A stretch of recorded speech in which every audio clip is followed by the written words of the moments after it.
DJ Sandeep राजनीति तमकुरी राज Kushinagar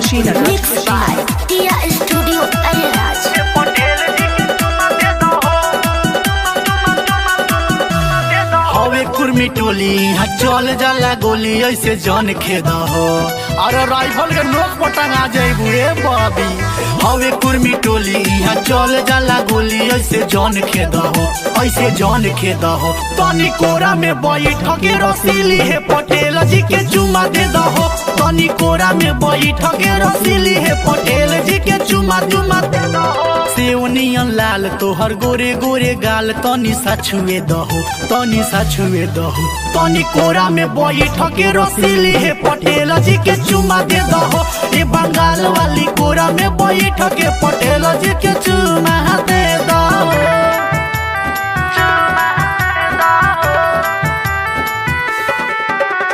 DJ Sandeep राजनीति तमकुरी राज कुशीनगर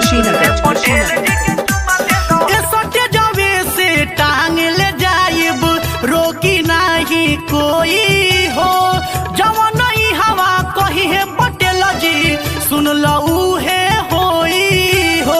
अरे पटेल जी का टोला है रे बॉबी बच के सटे जवे से टांग ले जाइब रोकी नहीं कोई हो जवन नहीं हवा कही है पटेल जी सुन लऊ है होई हो। कर बुझे माना हिल जाई समियाना तनी सा सटे दहो। कर बुझे माना हिल जाई समियाना तनी सा सटे दहो, तनी सा सटे दहो। तनी कोरा में बैठ के रसीली है पटेल जी के चुमा दे दहो। तनी कोरा में बैठ के रसीली है पटेल जी के चुमा दे दहो।